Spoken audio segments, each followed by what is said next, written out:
I call this structural boxing because what I'm doing here is actually working on the whole body structure. And it's a very simple structure: vertical spine, legs and arms both bent, the shoulders are up and back a bit. I'm maintaining this S-curve in the spine, and I'm creating movements through the shoulders, through the arms, but from the spine. You see, the legs are always quite the same. I'm balancing my structure from the legs, knees bent, I'm slightly on the toes, so I'm light-footed, then I'm pivoting through the hips, through the spine, to generate all different movements. But I'm keeping it ever so simple, just a fist. So whatever I'm doing, I'm just holding a fist with my hands. This could be blocking and striking, and of course there's actually many different ways of generating a punch. So, and this is the way you can do it. It's all got to come from the spine and the basic body structure. So don't think of this as fighting, think of this more as dancing. But even if you're a boxer, it's a very important exercise that you might not have thought of doing.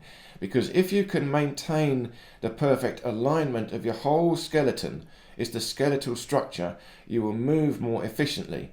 You'll be able to transmit force from the ground through your structure into the arms. And you've got to feel it. You have to do this very slowly and carefully to feel the flow. It's quite subtle.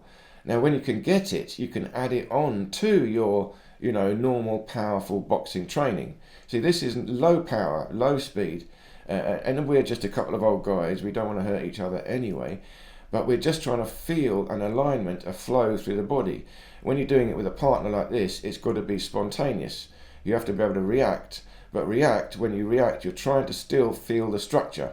Now notice I am bending, levering, but I'm trying to lever at the hip joint, maintain a spine, and use the spine to generate motion through the shoulder, through the rib cage into the shoulder and then down the bent arm.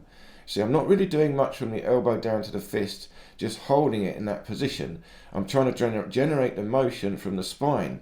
I've got to hold the belly in a little bit. There's got to be, this supports the lumbar spine.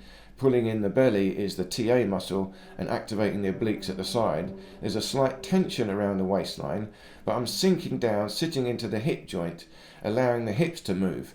And at the same time, I'm light on the feet, feeling my center of gravity and bouncing between the legs to generate movement.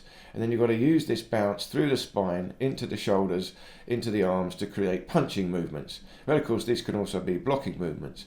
And now when we're doing it like this, freestyle, ever so slowly, ever so carefully, we're still trying to maintain this inner control of our structure, even though you've got to move randomly. So you've got to move around it, lean forward, lean back, twist to the side, lean to the side, but bounce back, always spring back to what I call this the neutral posture, the neutral stance. And this is the upright neutral stance with a vertical spine. And you see it just twisting.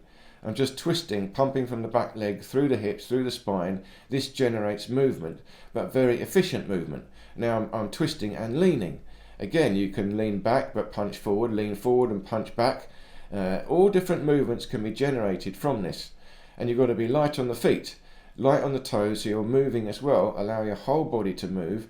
So you've got to be able to shuffle about and at the same time still maintain this basic body structure. Structural boxing. You're not using your arms, you're using the whole body, the skeletal alignment. And you have to hold this. It's a certain amount of isometric tension, not much, just enough to hold the structure and then try and move about with it. So I hope this made sense. Please do leave me any questions or comments, and I look forward to seeing you in any of these other videos here.